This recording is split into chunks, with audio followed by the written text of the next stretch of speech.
হরে কৃষ্ণ, রাধে রাধে বন্ধুরা, গিরিধারী গোপাল সোনা চ্যানেলে তোমাদের সবাইকে সুস্বাগতম। তোমরা সবাই কেমন আছো? আশা করি তোমরা সবাই ভালো আছো গোপাল সোনার কৃপায়। আর তোমাদের গোপাল সোনাও অনেক অনেক ভালো আছে। আজকে শনিবার, এখন হচ্ছে দুপুরে খাওয়া দাওয়া হয়ে গেছে, প্রসাদ টসাদ পেয়ে এখন ছেলে ঘুমিয়ে পড়েছে বলে সংসারের কিছু কাজ আছে করে ফেললাম। তো কাপড় চোপড়গুলো বাইরে পড়েই ছিল, মানে মেলানো হয়েছিল, শুকিয়ে গেছিলো, ওইগুলো এমনি তুলে নিয়ে এসে রেখে দিয়েছিলাম। এখন হচ্ছে ওইগুলো একটু ভাঁজ করে সোজা করে রাখছি। জামা কাপড়গুলো সুন্দর করে গুছিয়ে রাখলে দেখতে বেশ ভালো লাগে। যাই হোক, আলনা টালনাতে তো রাখি না, এইরকম আমাদের ঘরে এরকম দড়ি টাঙানো থাকে, সেই দড়িতেই রেখে দিতে হয়। এই কাপড়টা অনেক দিন ধরে পরছি, কালারটা উঠে গেছে, কি আর করব, ভালো করে মানে ছিঁড়ে নিই, তাই জন্য এখনও পরি। ঘরের ভিতরেই তো থাকি, তাই জন্য কিছু কাপড় চোপড় রং উঠে গেলেও চালিয়ে নিতে হয়। কাজকর্ম অনেকই আছে, থালা বাসন সব ধুয়ে নিয়ে এসেছি, যদিও থালা বাসন গোছানো হয়নি।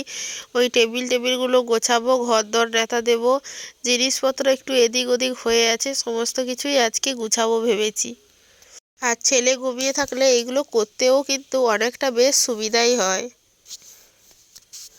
মাঠে তো লোক হয়েছিল কালকে, মোটামুটি ধান কাটা পুরোপুরি হয়েই গেছে। মানে এরপরে আবার দুদিন লোক হবে, তার মধ্যে একদিন হচ্ছে ধান যেহেতু কাটা হয়ে গেছে, ওইগুলো বাঁধা হবে একদিন, আর একদিন হচ্ছে ঝাড়ানো হবে। যেদিনই বাঁধা হবে সেদিনই ঘর ঘর অবধি তুলে দেবে, কিন্তু সেদিনটা ঝাড়ানো হবে না, আবার একদিন সময় লাগবে। যাই হোক, ভিডিওগুলো করা ছিল, এডিটও করা হয়নি। আর এখন তো শরীর একদমই খারাপ, তোমরা জানো, মানে নাক দিয়ে নিঃশ্বাস পর্যন্ত নিতে পারছি না, কথাগুলো তাই অন্যরকমই লাগছে। মানে নাক দিয়ে যে নিঃশ্বাস নেব সেইটুকু নিতেই পারছি না, মুখ দিয়ে নিঃশ্বাস নিতে হচ্ছে। কথাগুলো যে বলছি, কথাগুলোও মনে হচ্ছে যেন জড়িয়ে যাচ্ছে। এখন এতটাই শরীর খারাপ, মা ছেলে দুজনেরই। ছেলের প্রথম দিন হয়েছে, তার পরের দিনই আমার ধরে গেছে। আর এতটাই বেশি ঠান্ডা পড়েছে, মানে সে আর না বলার নয়, প্রচুর ঠান্ডা পড়েছে, একদম জাঁকিয়ে শীত যেটাকে বলে। আর সকালবেলা যা না ঠান্ডা লাগে, আমার মনে হয় যত বেলা বেশি হয় তত বেশি কিন্তু আমার বেশি ঠান্ডা লাগছে। আর আমার ঠান্ডা লাগলেও কি আর না লাগলেও কি, আমি কিন্তু চাদর কিংবা সোয়েটার কিছুই পরি না। সোয়েটার তো পরি না, মাথায় যেহেতু কাপড় দিতে হয় মাঝে মধ্যে। আর চাদর নিয়ে আমি কাজই করতে পারি না। আমার কখনো ঘাটে গেলে চাদর দেখি ভিজে যায়, পুকুরে পড়ে যায়, মানে এই রকম নেতা দিতে গেলে দেখি কাদা জল লেগে যায়। এই রকম অনেক রকম অসুবিধা হয় বলে আমি চাদর নিয়ে ঠিক কাজ করতে পারি না, তাই সারা শীতকাল চলে গেলেও আমার আর চাদর ঘোরা হয় না। দিন গুনে গুনে কখনো 2 বা 3 দিন, এক আধ সময় কোনো দিন সকালবেলা কিংবা সন্ধ্যাবেলা, খুবই কম, গুনে গুনে 4-5 দিন পুরো শীতকালে চাদর মুড়ি দেই কিনা তাও ঠিক নেই। মানে চাদর নিয়ে কাজ করতে পারি না বলে আমার ঠান্ডা লাগলেও আমি কিছু ঘুরি না। এইটা আমার অভ্যেস হয়ে গেছে বিয়ের পরে। সোয়েটার পরলে তো নয় শাড়ির ওপর দিয়ে পরতে হয়, তখন কি হয়, হঠাৎ কেউ কখনো চলে এলে মাথায় যে হুট করে শাড়ি কাপড়টা দিয়ে দেবো সেই উপায় হয় না বলে, তাই জন্য সোয়েটার পরা হয় না। যাই হোক, আজকে তো গোটা বাড়িটাই নেতা দিচ্ছিলাম। অনেক খুঁজে খুঁজে আজকে একটা ভালো মাটি পেয়েছি, সেই মাটি পেয়ে সুন্দর আনন্দে নেতাও দিচ্ছি। আর ভালো মাটি থাকলে নেতা দিতে কিন্তু বেশ ভালোই লাগে। কেউ কেউ ভাববে নেতা দিতে আবার ভালো লাগে, কেন জানি না, আমার এখন বেশ ভালো লাগে। প্রথম প্রথম বিয়ের পরে পরে আমার কিন্তু নেতা দিতে খুব কষ্ট হতো, মানে তো কোনোদিন কাজ করিনি, তার ওপর মাটির ঘর, তো বাবার ঘরে তো পাকা বাড়ি, জন্ম থেকেই পাকা বাড়ি, অনেক কষ্ট হয়ে যায়, তখন কিন্তু অসুবিধাও হতো। আর এখন দিয়ে দিয়ে অভ্যেস হয়ে গেছে, এখন কিন্তু বেশ ভালোই লাগে। বলতে বলতে 5.5 বছর কি 6 বছর কাটিয়ে ফেললাম সংসার জীবনে। এই সমস্ত কাজ অভ্যেস না করলেই নয়, কারণ এইগুলো আমার প্রায় বলতে গেলে প্রতিদিনেরই কাজ। মাটির ঘরে নেতা দিলে বেশ ভালোই লাগে, কিন্তু ওই যে নোংরা হয় তাড়াতাড়ি। যাই হোক, নেতা দেওয়া তো মোটামুটি কমপ্লিট। চুল টুল মানে মাথা টাথা চিরুনি করে নিয়েছি, তিলক পরে ফেলেছি, সিঁদুর টিঁদুর পরিধান করে ফেলেছি, আর গোটা জিনিসপত্র সমস্ত গুছিয়ে ফেলেছি, দেখতেই পাচ্ছ। এবারে বলতে বলতে, সত্যি কথা বলতে, বিকেল অনেকটাই বেজে গেছে, প্রায় 4:30-5টা মতো এখন বেজে গেছে। এবারে কিন্তু আজকে ভেবেছি একটু রুটি বানাবো। এখন সমস্ত কাজ যেহেতু হয়ে গেছে, এবারে বসে পড়বো রুটি বানানোর জন্য। মানে রুটিটা তো মাখাতে হবে, অনেক কিছু কাজ আছে। এইখানে রেশনের যে আটা হয় সেই আটা নিয়েই কিন্তু বসে পড়েছি। আমাদের ঘরে আটা কেনা হয় না, রেশনের যে আটা দেয় ওই আটাই চালিয়ে দেওয়া হয়। মোটামুটি সারা বছর তো রুটি হয় না, শুধু শীতকালটা এলে একটু মানে রুটিটা বেশি হয়। আর এখন গরমকালে রুটি খেয়ে সহ্যও করা যায় না, মানে অ্যাসিড হয়ে যায়। যাই হোক, এখন লবণ দিয়ে আটাটা মাখছি, একটু জল দিয়ে নরম করে মাখালেই কিন্তু রুটিগুলো নরমই হবে আর সুন্দর করে ফুলেও যাবে। রুটি এই মাখানোর কাছেই সব কিছু, পাতলা করে মাখালেই কিন্তু রুটি একদমই শক্ত হবে না। আর এইটাই আমি প্রায় 3-4 বছর ধরে এই আটা মাখানোটাই আমার শিখতে গেল। মানে বুঝতেই পারতাম না যে কিভাবে নরম হয়।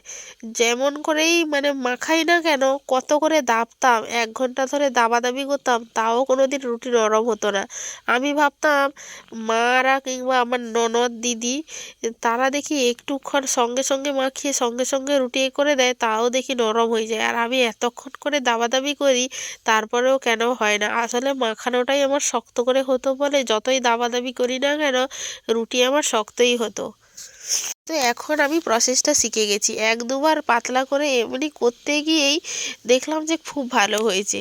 তখন থেকেই কিন্তু ঠিক এইভাবেই আমি রুটিটা মাখাই। আর এখন কিন্তু রুটি নরমও হয়, শুধু উনুনে একটু ভাজতে পারি না, মানে ভাজলে কেমন একটা হয়। গ্যাসে কিন্তু খুব সুন্দরভাবেই রুটি বানাতে পারি। উনুনে ভাজতে গেলে পারি, কিন্তু কি বলতো, রুটিটা তো সেঁকতে হয়, ওই সেঁকার কাছেই পারি না, রুটিটা কালো হয়ে যায়, শক্ত হয়ে যায়। ওই জন্য আমি গ্যাসে করি। গ্যাসে আমার রুটিটা সেঁকতে খুব সুবিধা হয়, তাড়াতাড়ি বেশ সুন্দর ফুলেও যায়। আগে আগে মনে হতো রুটি করার থেকে 2 তরকারি ভাত করব মনে অনেক ভালো, তখন অনেক সময় লাগতো, এই জন্য ভাবতাম। আর এখন ভাবি না, রুটিটাই সব থেকে সোজাখাট যদি কোনো রেসিপি হয় তাহলে কিন্তু রুটি। যা বলো, গ্যাসে করতে গেলে গ্যাস একটু খরচ খরচ হয়, উনুনে করলে এই খরচটা আর হতো না। টানাটুনির সংসার তো, চারিদিক মেনটেন করে তারপরেই সংসার চালাতে হবে। আমি কিন্তু আগে আগে একদমই রুটি খেতাম না, মানে বিয়ের আগে। রুটিটা খাই একাত্রা কবে থেকে বলো তো, যবে থেকে আমার ছেলে হয়েছে। ছেলে হওয়ার পরে 1 মাসের ভিতরে তো বেশিরভাগ সময় রুটি খেতে হতো রাতের বেলা। তখন থেকেই কিন্তু রুটিটা খাওয়া স্টার্ট করেছি। আর তখন কিন্তু এই রেশনের আটা দিয়ে মা রুটি ভাজতো না, তখন মায়ের বাড়িতে ছিলাম তো, মা কিন্তু কেনা আটা দিয়েই রুটিটা ভাজতো, আর ওই রুটিটা কিন্তু বেশ নরমই হতো। আর এইখানে আটা ডো করে ফেলেছি, মোটামুটি যা হয়েছে বাড়ির 3 জনের কিন্তু বেশ সুন্দরই হয়ে যাবে, আমি, মা আর বাবা আর আমার ছেলে। চলো এবারে রুটিগুলো ভেজে ফেলি। সঙ্গে সঙ্গে বেলবো আর সঙ্গে সঙ্গেই কিন্তু ভাজবো।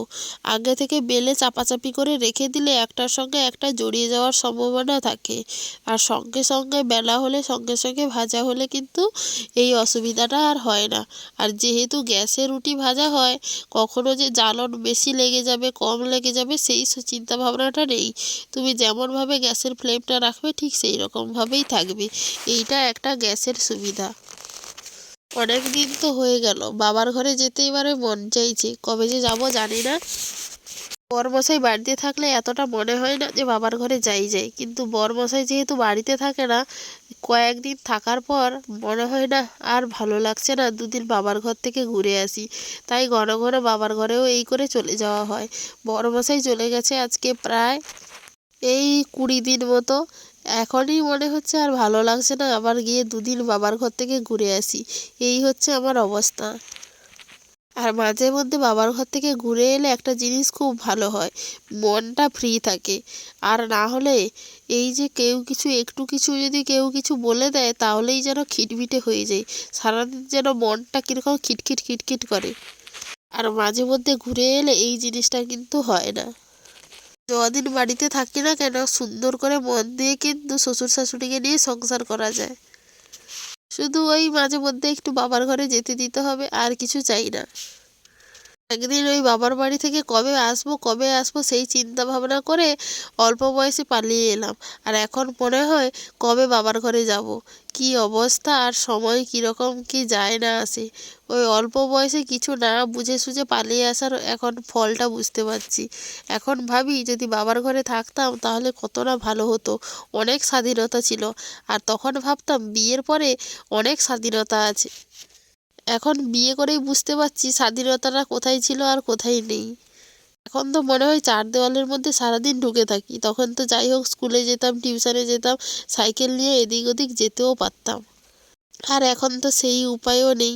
এই যে বেশি চালাকের গলায় দড়ি, কিন্তু হাজব্যান্ড বাড়িতে থাকলে ওই রকম কিছুই কিন্তু মনে হয় না। যাই হোক, আজকের ভিডিওটা বেশি বড় করবো না। রাতের বেলা গোপুসোনাকে দুধ রুটি দিয়েই সেবা দিলাম। আর ভিডিওটাও এখানেই শেষ করছি। হরে কৃষ্ণ।